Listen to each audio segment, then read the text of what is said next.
Olá, seja bem-vindo a mais este vídeo do canal. E hoje vamos discutir um pouco sobre o que são políticas públicas.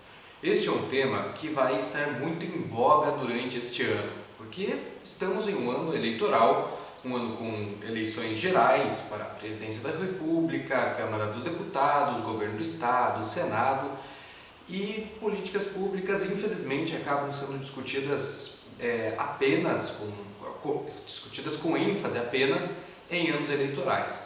Uma coisa que deveriam ser discutidas todos os dias, em todo momento, porque elas fazem parte das nossas vidas. E com base para isso, eu vou comentar com vocês sobre as políticas públicas a partir de um texto bem interessante produzido pela professora Maria das Graças Rua. O texto dela tem um nome bem simples, que é Políticas Públicas, e ele visa ser introdutório a esse universo e trazer também uma perspectiva bem abrangente, mostrando quais são as formas como as políticas públicas se organizam na sociedade, com exemplos de como ela funciona no Brasil. Não tratarei propriamente de exemplos com relação às políticas públicas, porque a ideia aqui é trazer alguns subsídios para que possamos pensar o que são de fato as políticas públicas e, é claro, também fazer aí um comentário crítico acerca da obra da autora. Começando pela obra, então, esse é um texto que, como eu enunciei, ele é bem simples, ele é fácil de entender, ele tem uma diagramação muito intuitiva, muito fácil de ler também, e é um tipo de texto que eu considero como muito importante, tanto pela temática que ele está abordando, como pela forma com que é abordado. Ou seja, traz o assunto de uma maneira muito bem esmiuçada, de uma forma com que o leitor compreenda, mesmo que não seja introduzido nessa área, sabe? Então, se você que está assistindo este vídeo e é de qualquer área que seja, você é veterinário, você é engenheiro químico e por algum motivo na vida, seja concurso, seja que está querendo ingressar em uma pós-graduação que envolva essa área de políticas públicas, ler o texto da Maria das Graças Rua vai te fornecer subsídios importantes até para você formular um projeto ou para você desenvolver algum pensamento nessa área relacionando aquilo que você já conhece, a sua área de estudo. Pois bem, seguindo o que a autora coloca no texto, é importante a gente pensar as políticas públicas dentro do universo político humano em que nós nos encontramos. Ora, mas o que eu quero dizer com isso?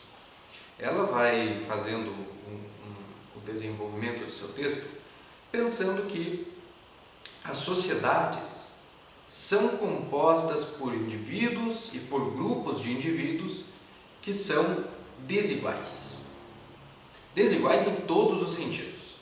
Seja no sentido financeiro, as pessoas não recebem a mesma coisa, existe o sujeito que está em condição de miséria, enquanto existe o bilionário que, por exemplo, compra o Twitter, uma rede social, por 44 bilhões. Certo? Então, nisso já vemos aí uma desigualdade de fator econômico. Também existem as desigualdades de interesse. E aí você pensa interesse em todos os tipos de interesse. Seja o interesse com relação a bens culturais, seja o interesse com relação à aplicação de recursos, enfim, em todo sentido de interesses.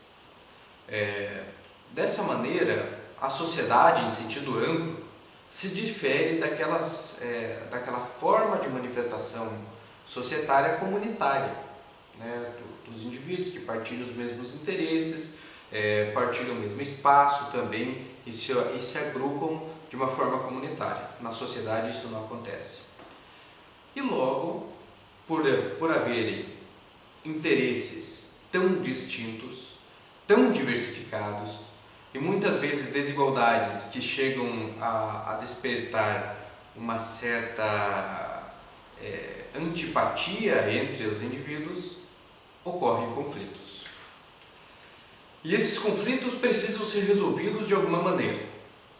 Historicamente, existem duas maneiras bem conhecidas de resolução de conflitos. Uma delas, a primeira e mais antiga, é a eliminação do sujeito contrário à tua ideia.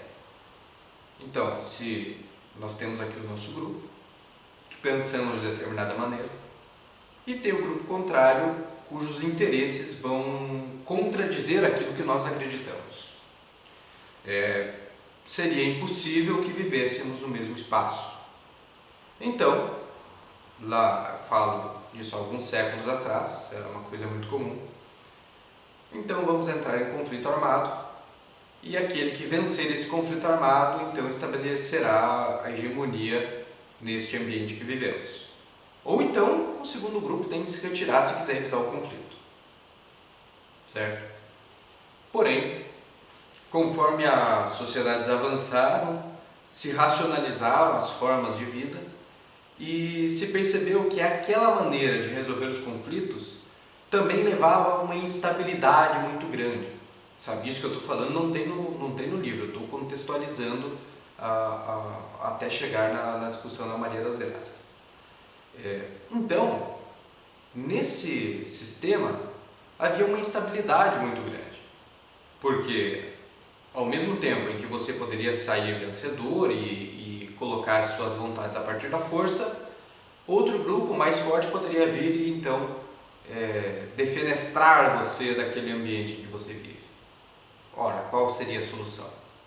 Com o avançar da racionalização da vida em sociedade, passamos a retirar esses conflitos do campo de batalha e colocá-los numa arena de debate. E aqui já entramos na discussão do livro.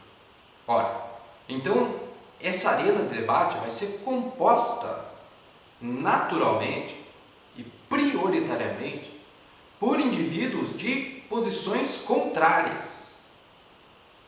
Isso é parte do jogo político. Tá certo? Então, o jogo político é feito disso.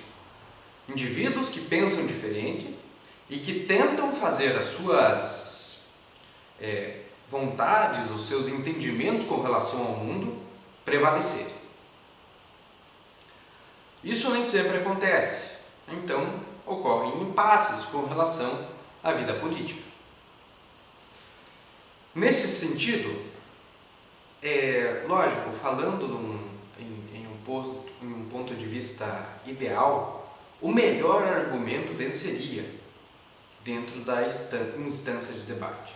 E isso leva a gente a uma lógica um tanto habermasiana, se é que dá para falar assim, onde os melhores argumentos serão colocados em confronto e aqueles que tiverem as melhores ponderações então sairão vitoriosos e esses argumentos então serão colocados em prática na vida social, na vida política. Veja um pouquinho mais sobre Habermas e as ideias dele nesse outro vídeo que eu fiz. Então você pode dar um pause aqui e ir lá entender qual que é esse argumento do Habermas e então retorna aqui para concluir e entender de uma forma um pouco mais integral o que são essas políticas públicas. Bom, então, dessa maneira, toda política pública é uma ação de governo. Porque o indivíduo privado, ele não faz política pública. A empresa não está fazendo política pública. A ONG não está fazendo política pública.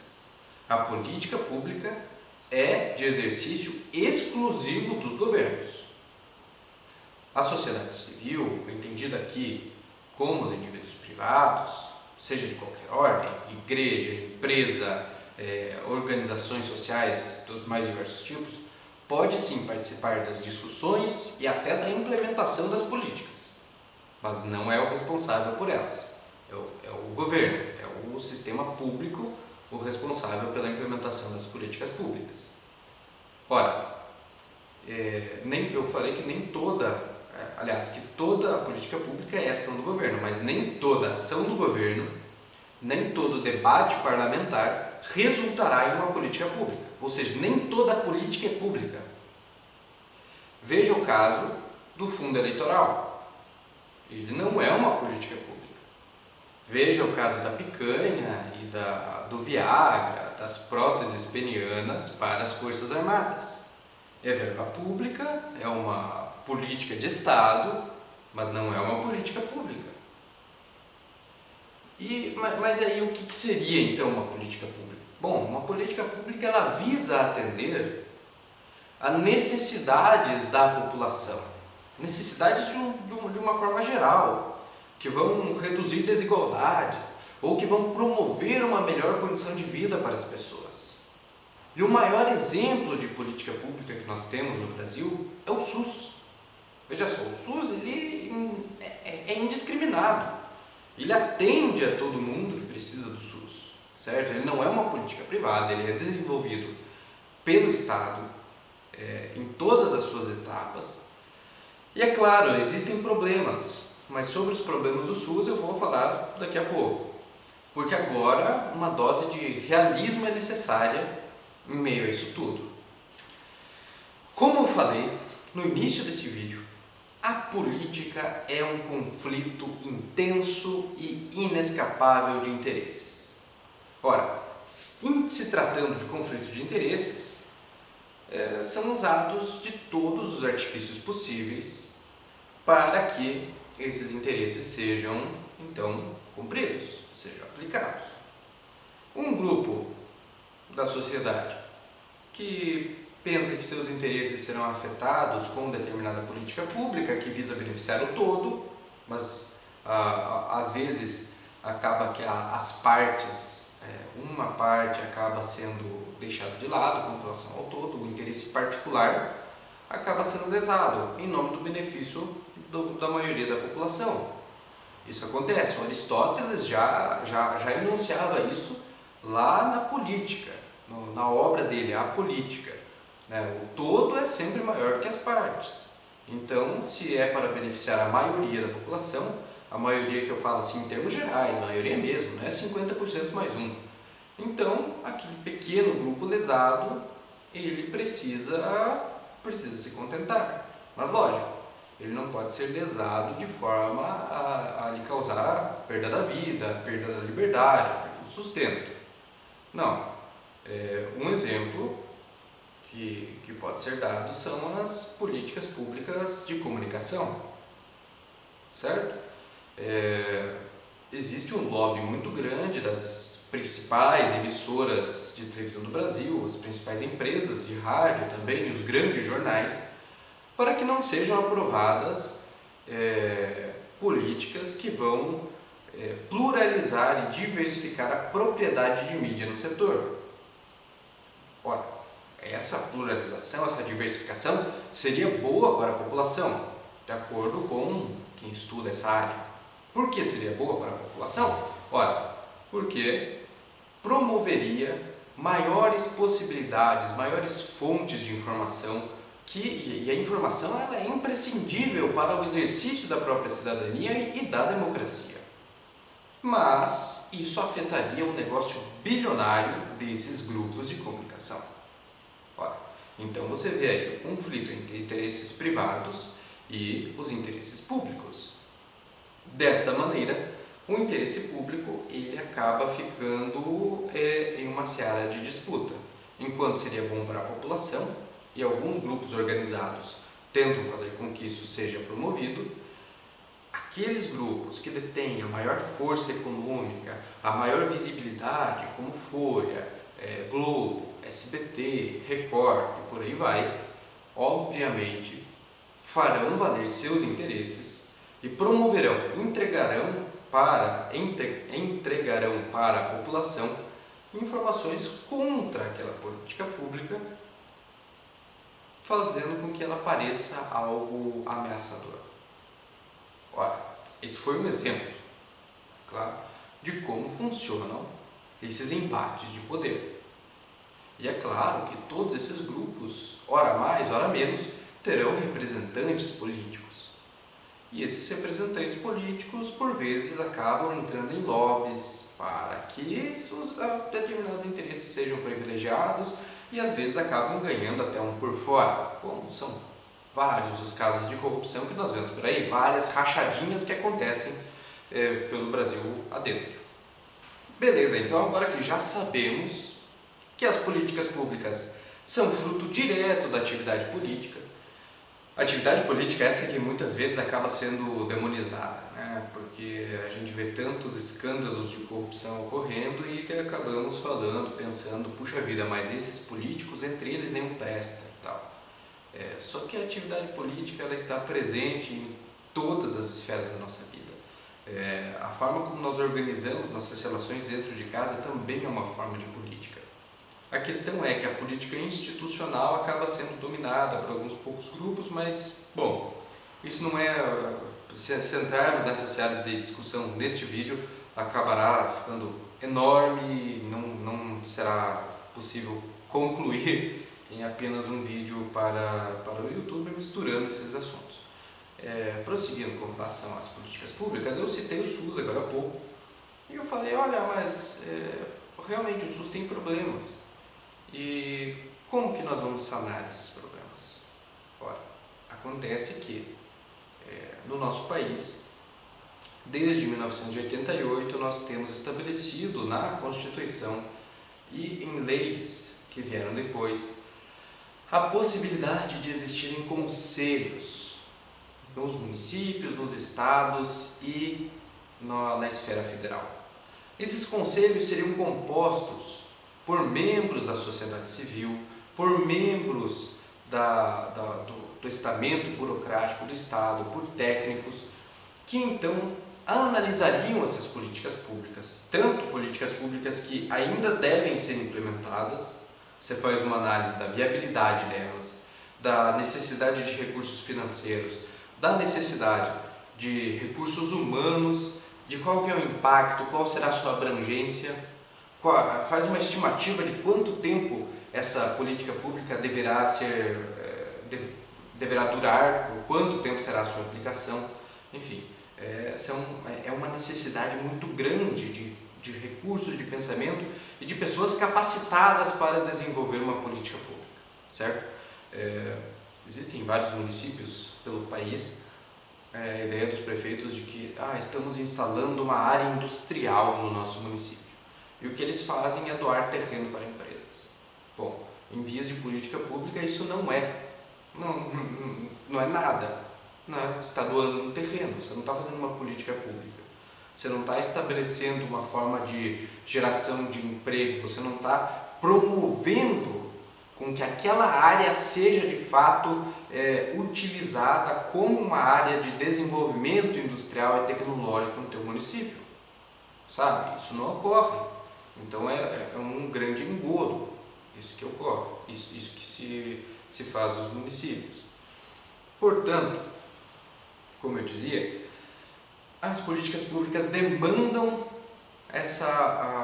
esse trabalho coletivo, essa fiscalização grande também com relação aos recursos para que sejam implementadas.